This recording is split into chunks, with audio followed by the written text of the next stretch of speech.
Hello everyone, it's Kari here again to share another really awesome project. This time I'll be using this new stamp set from Miss Ink Stamps called Let's Ride. It has the cutest little images, some horses, one with a girl riding the horse, there's some trees, the cutest little dog and cat, and lots of things for scene building. So today I'm going to choose some of my favorite images from the stamp set to build a very simple scene, but it's going to be quite vibrant and really fun. And hopefully you'll learn some tricks along the way. So let's get started. I'm going to go ahead and stamp these down using some Copic friendly ink. Today I'm using Gina K's amalgam ink because I knew I was going to do not only Copic coloring but also some ink blending. And this ink seems to hold up very well for that. So I'm stamping that down, and then I'm also going to stamp a mask of each of these images. So I'm using some Gina K Masking Magic to stamp these images once again, and then I'll just go ahead and fussy cut those out and add them to each of the images on the cardstock. So there's the apples, the horse, and the girl right there. And I'll mask that down so that I can do the ink blending first off. I'm just going to tape off the bottom portion of this panel so I can ink on a little bit of this beautiful walnut stain. I am going to make that be the ground and just ink on a little light amount there. And then I'll go ahead and tape over that ground so I can ink over the background. And today in my head, I really wanted to have like a sunset background. I think that's such a beautiful, beautiful, vibrant look. So I'm starting off with the scattered straw, and then I'm going to go in with some fossilized amber and then some ripe persimmon, which is a beautiful, beautiful orange color. Then we'll go in with some kitsch flamingo and finally end up with candied apple. You can see that I'm going to go back and forth until I get a really good blend of these colors. So I'm slowly adding the color, starting off the cardstock and inking it onto the cardstock. I'm using Neenah Solar White cardstock here, which is a nice, smooth cardstock. It's really great for blending these oxide inks onto. And there I'll just go back and forth with all the colors till I get the look that I'm going for. Nice and smooth and really bright and beautiful.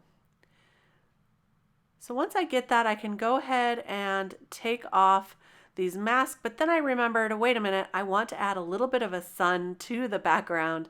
So I'm using this stencil that is really from that Rainbow Sky stencil set, and it's a beautiful sun, and I'm just going to use a portion of it to ink on some white pigment ink.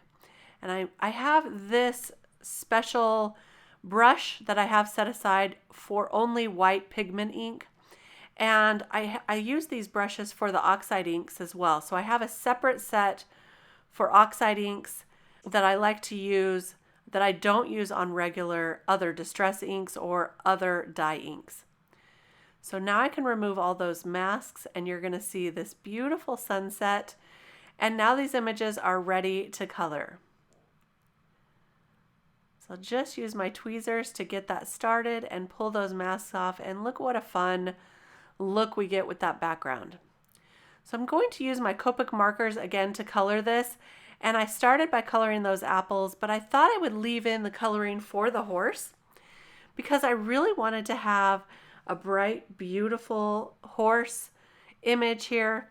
I'm using the E50s, which seem to be some of my favorite brown shades for animals and hair, actually.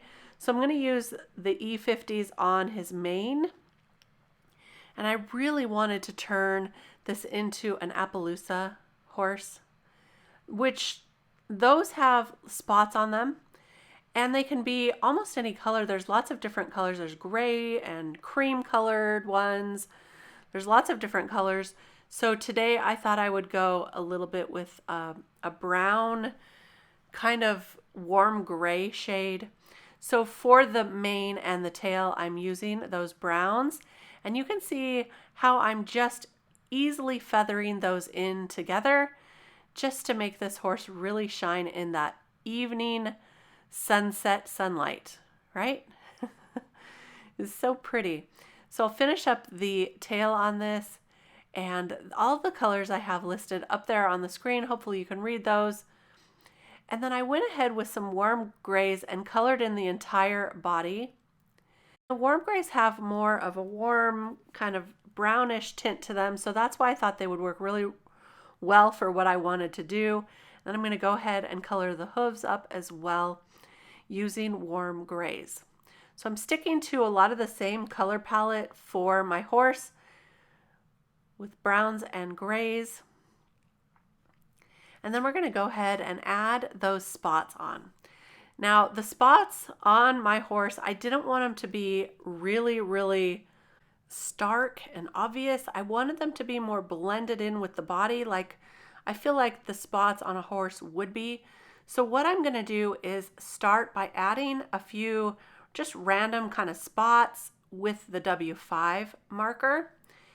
And then I'm going to blend it out with the W1 so that we get not a very defined line. It's more blurred of a line, if that makes sense. So you can see I'm just going over all the edges with that W1 just to get those blended. So it's more of a soft spot, if that makes sense. And then I added a few more smaller spots going up the up by the mane as well. So that will really just kind of blend them out. But these ones I made a lot smaller, and then I blended them right away. And that seemed to work really well. So if you have a hard time blending out those spots, add a spot and then blend it, and then add another spot and then blend it. And that really works. It's easy. It's an easy way to do that. So there's our horse. So cute. And then I finished coloring up the girl and her overalls and her shirt, and she's got some carrots as well. So cute. So I'm going to take this set right here, which is the Eieio frame die. And this set has different sizes of frames.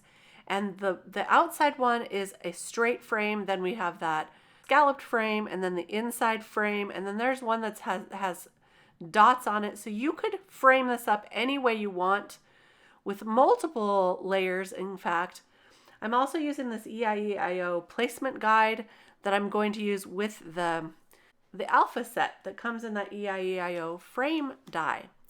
And it's really cool to have this placement guide. I think it's pretty brilliant. And I'll tell you why, but first let me tell you, I cut out Hey Friend in gold and white cardstock so that I could build those up. And then I'm going to cut out my cardstock with a frame using the Oh Happy frame die set. And the reason I use that one is because it was a larger frame with a dotted line around the edge. So you get that detail for it. Hopefully you can see that here. But I also wanted the larger frame so that I could fit my words on perfectly. So I'm using Hey Friend, and to line it up, I'm just using my placement guide, and this is going to perfectly space out those letters. And all I'm going to do is pick it up with some low tack tape, and then I'll be able to glue that down. And I'm going to try two different ways. So I did the hey this way, and then I'll come back to the friend in a minute, but I just wanted to make sure that it was all going to fit on the card and that I could space that out so that it would be centered, as much as centered as I could get it with those two words. So I'm gluing on the hey right here, and then I'm going to go ahead and take that placement guide once again. And I apologize, I don't know why I wasn't getting very clear. Needs to focus here. But I lined up the friend, and I kept the stencil on this time and added some tape, low tack tape to the top, so I could just use the stencil to keep that placed perfectly. And I wanted to try this so I could see if I could push it right through the stencil, and I didn't have to actually take it out, and it worked. So watch this. I'm just going to press that down and then push it through the stencil, and there it's fully attached and spaced perfectly and lined up. So I love that. That placement guide is really helpful, and there's quite a few words that are supplied on this stencil. So there's hello, hey, hi, thanks, smile, congrats, XO, hugs, friend, happy, wish, love, and miss you. So there's quite a few you can choose from. I just love it. Went ahead and put that panel on our top folding card base. And that's our card for today with our Appaloosa horse. I hope you enjoyed this video. If you did, be sure to give it a thumbs up. Don't forget to subscribe to the channel so you don't miss anything. And I'll see you again real soon. Thanks for stopping by. Bye-bye.